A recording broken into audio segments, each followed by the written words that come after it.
Hello, this is the In Our Bodies podcast, everyone. We're coming back to you with part 2 of episode 7, Conversation with Chanika Svetvilas. We ended off part 1 with Chanika talking about intersectional identities and spaces. Here's a little bit of a recap. Well, I think in the United States, there is this tendency, although I do feel there's a shift now, but to silo identities, especially race. Like, for instance, for Asian American spaces, disability access is not always included.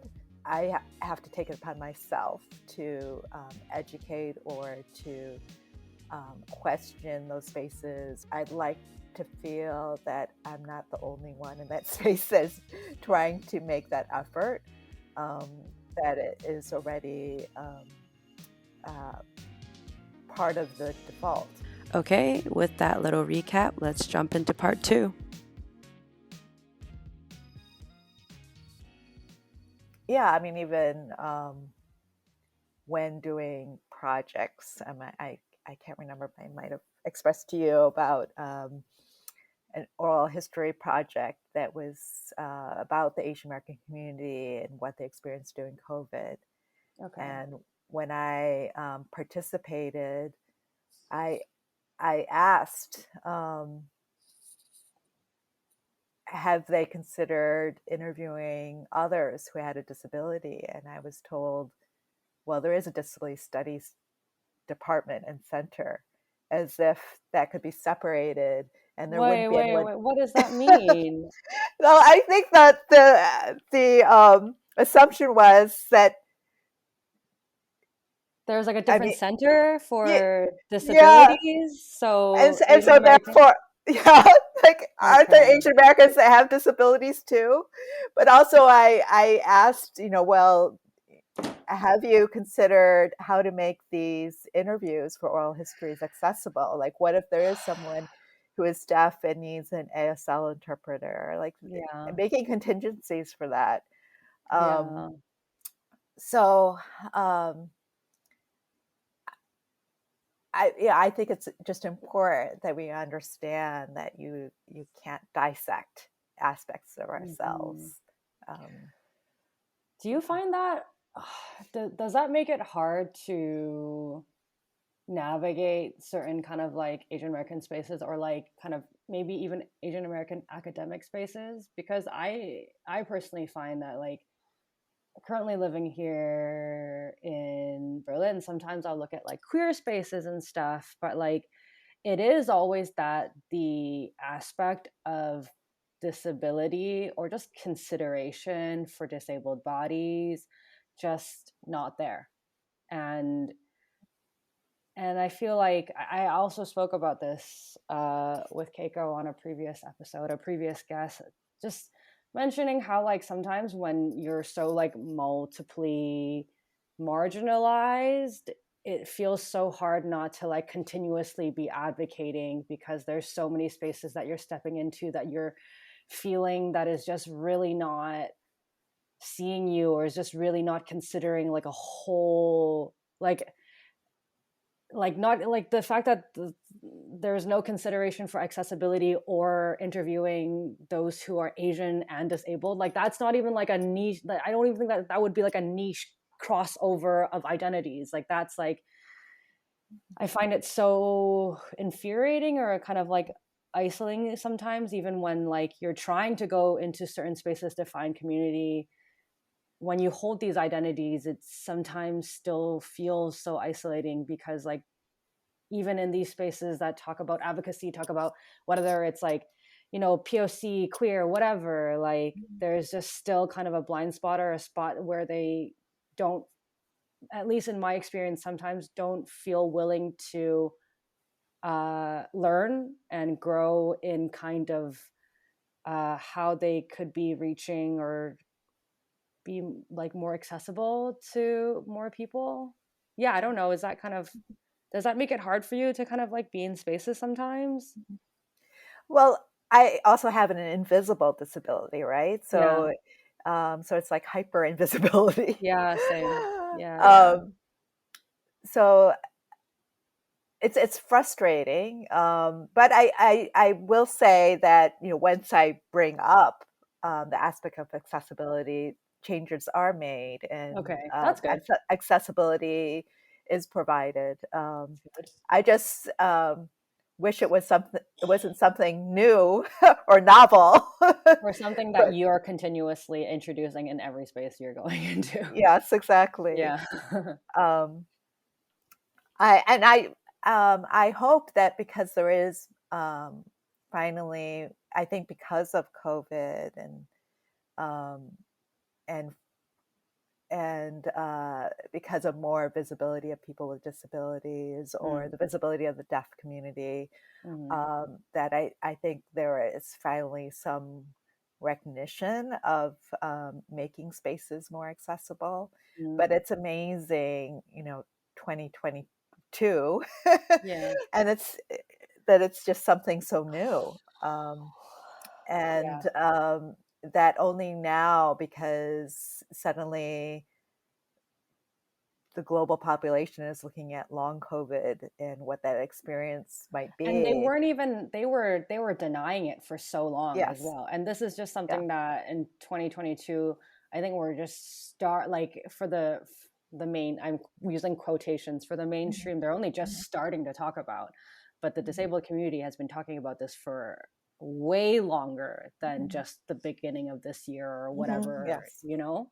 Hmm. Yeah. Yeah. And wanting spaces to be more accessible, and only now, because of the pandemic, um, institutions are making spaces accessible, Yeah. um, when it's been asked for For so decades and long. decades. Yeah. Yeah. Indeed. Yeah. It's not. It's not Mhm, easy at all.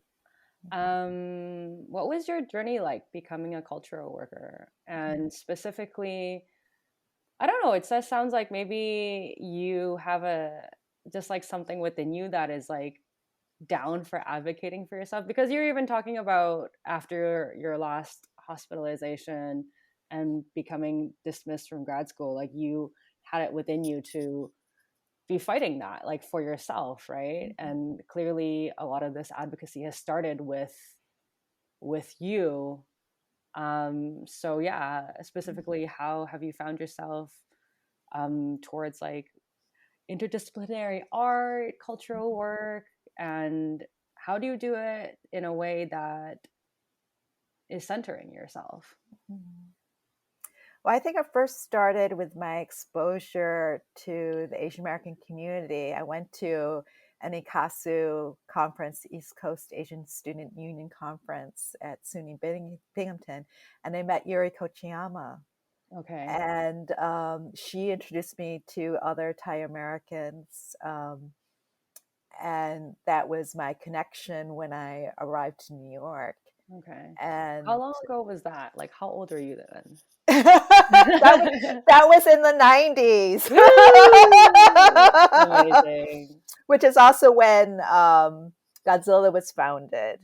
So Okay. I joined Godzilla. Now I'm really dating myself. I joined Godzilla in the mid 90s. Okay. And Godzilla is the Asian American Art Network, that Mm, was founded in 91, I believe, in New York City, and it went defunct in 2001. But its mission, was that it was a collective, and it brought together Asian Americans in the art community, to advocate for Asian American representation, in galleries and museums, cool. and to support each other, sort of like slide jams, or slams, rather, I should say, back when you used slide projectors, Yes. and parties, of course, Yes. ways to get together, and artist talks, and so I was involved in that work, and met other Asian American artists, and I also worked for the Asian American Arts Alliance, in its Cool. beginning stages. and um, just always stayed involved with the Asian American community.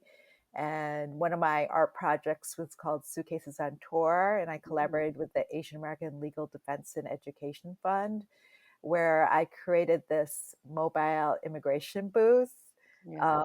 that was mounted on a walker, and I was looking at the relativity of borders and what that meant. By Mm. this immigration booth, it said visas to enter Queens for the Queens edition and visas to enter Brooklyn for the Brooklyn edition, and it would just move Amazing. around. But we we meaning volunteers and we distributed Know Your Rights cards Mm. in different languages, and also postcards that provided true and false questions about immigrants to distribute to people as talking points. Mm. And we also had these plexiglass colored suitcases, silhouette of suitcases, to call attention to the immigration booth. Mm. And at that time, it was after 9/11 Right. too. Okay. And so ALDEF had a report on special registration because um, men ages 16 and older from predominantly Muslim identified countries were being asked to register. Mm. And that caused people to lose their jobs and livelihood, or to be deported, or to be detained. So I was helping them distribute the report on that Mm. um, special registration. Um, so, um, so there was that intersection between art and advocacy. Yeah. And Aldef also used my booth as a way to survey English language learners as well, in terms of Okay. seeing where the need was in New York. So we also had brought the booth to Brooklyn and focused on also safer schools, because Asian Americans were getting bullied in school. And so Yeah. we were also surveying that as well. Yeah. Um, and so when I started um, focusing my artwork around my lived experience of mental health, I was also looking at ways to advocate. So I also created other actions that could allow for public participation. Mm. So one of the projects I did was I invited people to write what stigma and what support meant to them on Mm. on a wall. Mm. Um, and so people could visually see what other people's experiences were with stigma, but Yeah. also to recognize that stigma and support is not exclusively related to mental health, but that Yeah. everyone has experienced both. Yes. Um, and I also did another project where I invited people to write a prescription of support, in terms of Mm. what does support mean to them, what does that look like, and how would you provide that support to someone else. So Mm. it was a place of reflection, and then they would roll up their prescription of support into a prescription bottle, and Mm. they could take one that someone else wrote. And then on the bottle was a website where people could access the suicide hotline and Mm. resources. And there was There also were QR, also yeah. and there was also a QR code where they could listen to an interview of someone Yeah. who was self-identified with mental health difference, and Yeah. someone who was part of their support network. I remember listening to that a little bit. I'm just yeah, thank you for sharing all those things. I'm very inspired by I don't know, just kind of clearly just doing actions, things that are participatory. Like I think sometimes art gets a really bad rap, or like just especially like I don't know, I went to school. You also went to school for art. Like there's like such a section of art that just has is so much about like evaluation and commerce that I just don't love at all. Like I think things that are like publicly participatory, publicly participatory, and just kind of like speaking to I don't don't know, communities that you're interested in or communities that you know are hurting at the time. And also just kind of like as a way to be like helping to collect information to further help these people and further understand these people is just like super amazing. Yeah. Well, I also recognize that being an artist is powerful, and Mm, I want to use that power to advocate. And I've always been really aware of the privilege that I have. mm, Like, if I'm given a space to show and share my work, that, what am mm, I going to do with that privilege? mm. Um, so um, I've always appreciated people who create very beautiful work. Of I course. always say I don't create pretty paintings, but Yeah, yeah, that's my choice. yeah, yeah, yeah. It's because, for me, my sensibility is I want to see and embody, what I can share that will, uplift other communities, Mm. which is a part of what is part of me.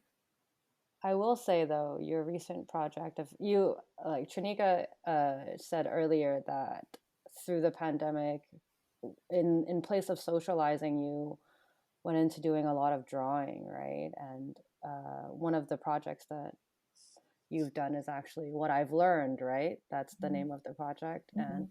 I personally would say a lot of those are very beautiful, and I am a very big fan. So, say all you want. I'm not making pretty pictures, but yeah, I also kind of like meanings for them aside. I also just found those very visually stunning. By the way, just Thank you. saying.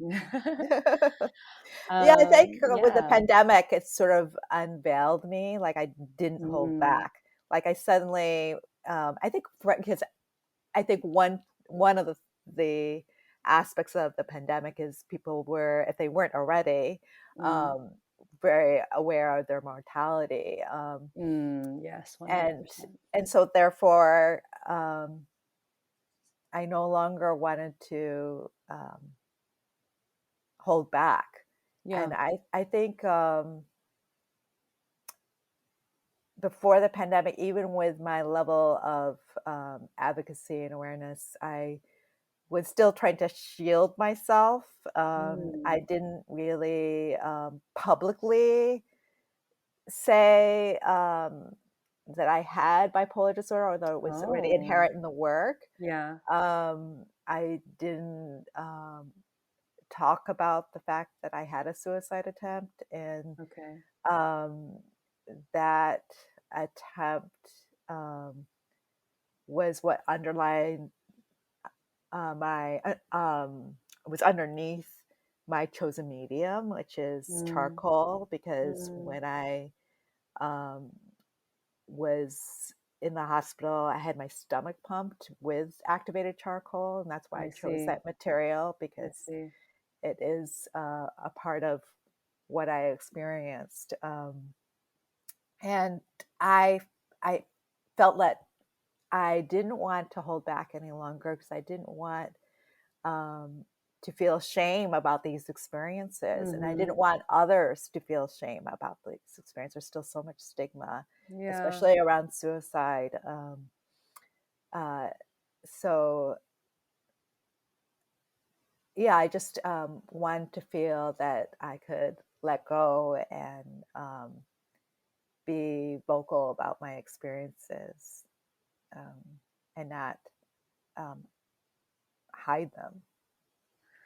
Well, I really see your perspective in them. Again, guys, the title is called What I've Learned. And I think my favorite ones from them is Chanika draws these like neurons. It looks like brain neurons, and then you collage like people over them. And sometimes it looks like they're like doing construction work on them and stuff like that. And obviously, I did a bit of research before looking through kind of like your catalog of work. So obviously it kind of preempted me to maybe see those connections, but to me it is very clear of like some of the themes that you're kind of thinking about. And I'm so happy that it is you got the experience to feel like you did like just didn't want to give a fuck anymore and Yes, exactly. wanted to just be present and you know visually present how you're feeling on the inside in a way that is quite clear and not too ambiguous to kind of what you're feeling, not being coy about it, I guess, maybe. Mhm. Yeah. um I think that ties into kind of your other topics for your work, which is like medical side effects and medical inaccessibility. Yeah, do you want to talk about like why those aspects are also kind of like something that interests you and kind of inform your sculptural work and like your other work as well? Mhm. Yeah, well, at one point I accidentally took the wrong medication because I take more than one. Because the As it medica happens. because the bottles were identical Yeah, and true, true, the true. shape and color were so Yeah, similar. it's true. And so it made me think about these bottles that are Mm, plastic and usually always amber colored. yes, And with a white top. yeah, um, and I realized that, you know, that there was some disconnect because of the cost also, right? It's like Mm, medication is very often costly, that yet they come in these plastic bottles. Like at the rate they are, they should be like bejeweled and yes, glass true. and gilded. So That's actually a really good point. yeah, Considering how much some of this costs, it should be like designer case, like yes, perfume bottle-esque. yes, exactly. Interesting. Yeah, yeah. And also they don't convey the variety of medications that people take, Mm, and also the side effects that people have to endure. As I mentioned earlier, I mean, it took me a long time to find the right mix because also my over the years my body has changed. So what medication worked for mhm. me before didn't You've work for also me just later. changed, right? Like, kind of like Yes, who you are and who you've yes, decided you wanna be continues to change too, right? yes, Yeah. exactly. Medication as well, but it's not like you take the same medication your whole life because your body chemistry changes. Mhm. Um, and um, when I was trying different ones, all sorts of things happened to my body. My white blood cell count dropped. There was a time when I couldn't walk or had difficulty speaking. At one point, um, well, this was when I was in the grad program. Mm. My peers stayed with me. They took shifts to make sure I could still breathe. Oh, It was that man. bad. Yeah. Um, I decided that I wanted to work with prescription bottles to convey these different experiences. And Mm. so I took a heat gun to the prescription bottles and melted them so that they would be distorted and contorted. And then I started embellishing them with some bling, Yeah. from gold chains to craft beads, and wanting to make them glitter, um, and also just to create this irony with the medical industrial complex of the um, big pharma, and how medication's not always accessible. And uh, One of the sculptural pieces I created was called Pharma Go Round, and it had Mm. a Yes. chandelier of medication, prescription bottles that were dripping with gold chains, and then Yes. it was tiered like Buddhist jetty or stupa, Mhm. prescription bottles that rotated. It was like this um, ever-ending um, circle of prescription um, uh, consuming, but Yeah. also the fact that the cost never ends. Yeah. And that's really weird relationship between receiving the medication and wanting to receive care, but also, you know, sometimes the prescriptions for any condition, not just mental health, can be debilitating and Mm-hmm. disabling. So Mm-hmm. this weird relationship that you can have Yeah. um, with medication Yeah. and access.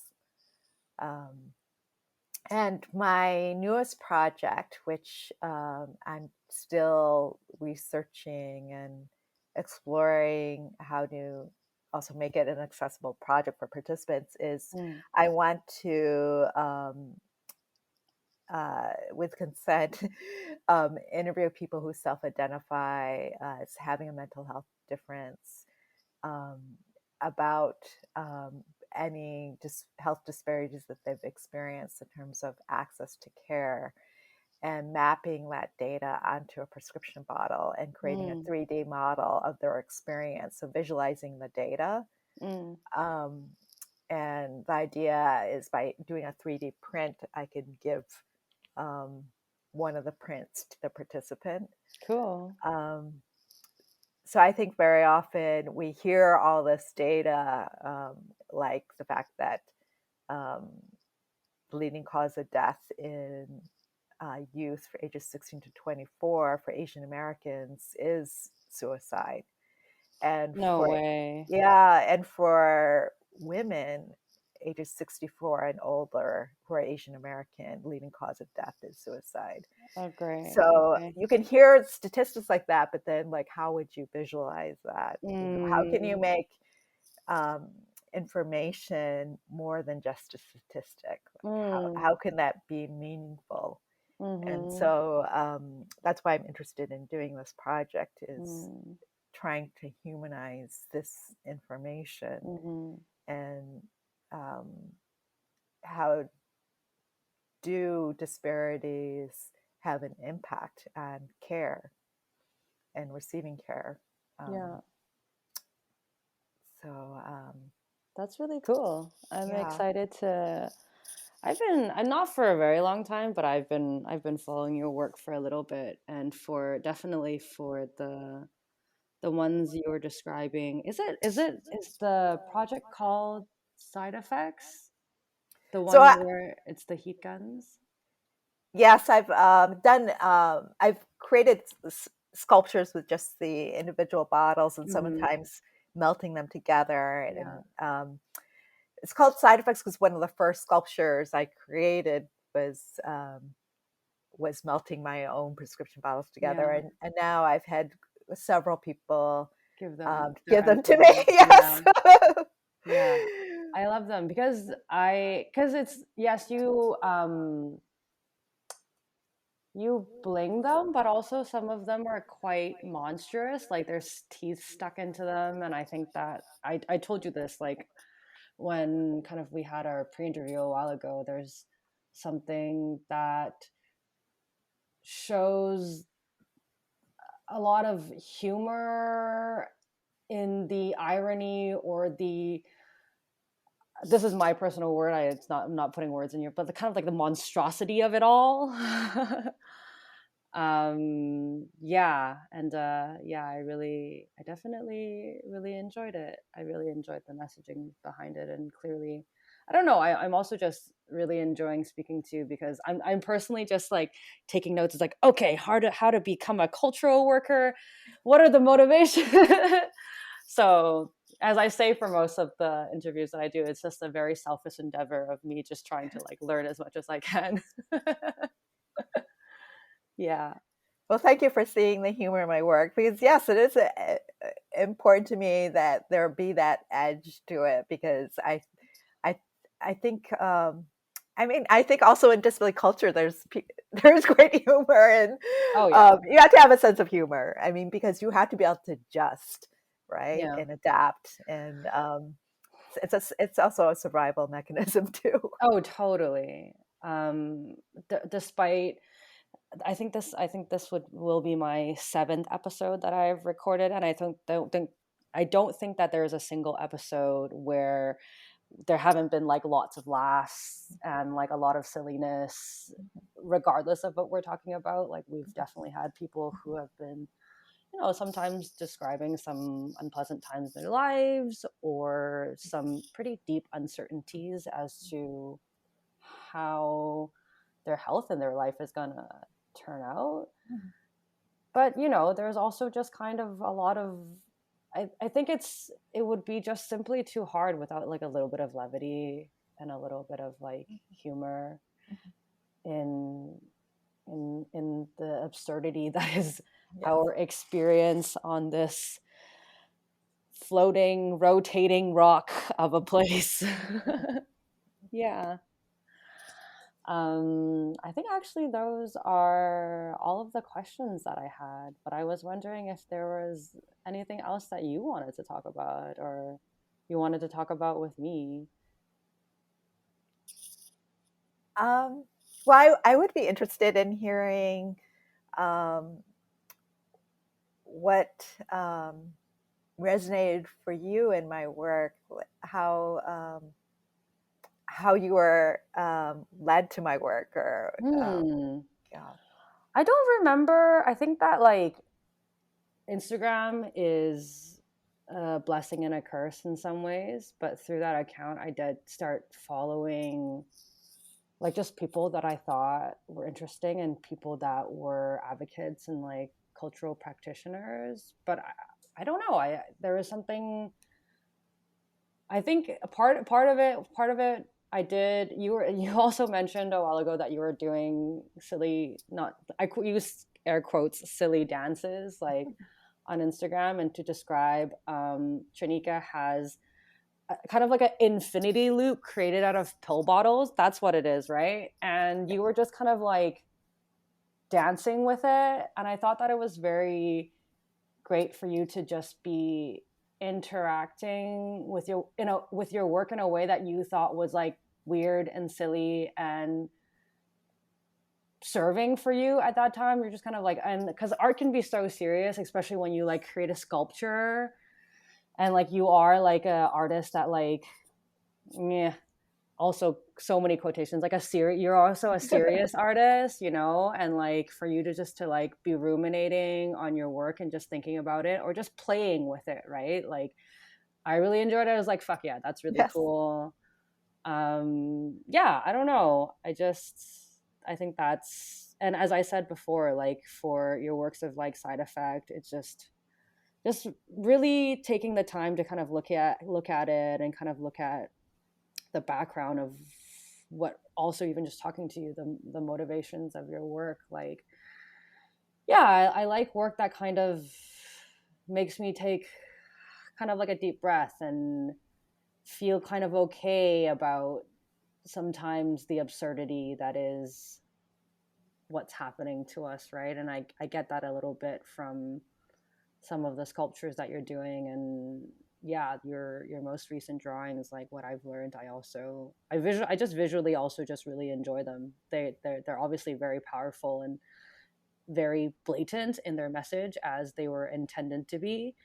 But I just aesthetically also I really enjoy them. I like that you use like you're very kind of like it feels like you're kind of very on the fly about your medium, and kind of it feels in that way immediate of the message that you want out in the world. Like Chanika's also done pieces where it's kind of like you use a paper that is all like the medical, like those long papers of like medical side effects that come with the prescription that is obviously could not fit on the bottle, and like it's just plastered on the wall, and then you like have big messages and writings and ruminations about side effects about it, right? And it's kind of like it doesn't necessarily feel too precious or again like maybe too quote unquote pretty, but like I don't know, it kind of does the job, right? Like there's like layers in which you can be interacting with it if you want to like look really up close and just really are curious about like what the laundry list of medical side effects can be for, I don't know, something like an antipsychotic or any kind of medicine. Specifically we're talking about like Western medicine and like pills and stuff, but also like there's like big messages as well. Yeah, that's those are my feelings about your work. thank you so much for sharing that, because that is such a gift. Because when you're an artist and you put things out in the world, you don't know how it's being received, so it's Yeah. always wonderful to hear out someone might be receiving the work. Yeah. And on that note, I will share my Instagram handle, which is my first and last name. It's just Yeah. ChanikasVetvilas. So that's my Yes. Instagram handle, and it's also my website.com. Yes. Promote that work. Woo! Um, side note, all of the stuff, and hopefully some of the stuff you have also mentioned, and the people you've mentioned, I tried to kind of go through and annotate and create when guests feel kind of called to do this. Like I try to make a list of the people and kind of like organizations that they've talked about as like places and resources. I don't know if this episode is the beginning of someone's journey to find something like that. That would be great. I would be very happy to be part of that. So Wonderful. yeah, wow. Okay, after a social media plug, I think that is the place to end it. Thank you so much for this conversation. I think what I've realized is through most of my guests is that probably one conversation is really not enough. Like I just really scratched the surface. I hope to possibly have you back and maybe have a more like focused conversation on something. I think there's so much more to talk about. Clearly, you have done so many cool projects. So yeah, I Thank you hope to so much talk for to you holding soon. this space. I'm really happy I was able to participate. All right, speak to you again soon. Okay, folks, thank you so much for listening to yet another episode of In Our Bodies. So appreciating Chanika for spending the time to give us a little glimpse into her life and the body of work she's been doing in the political art space. I hope it's inspired you as it has me. Catch you at the next episode.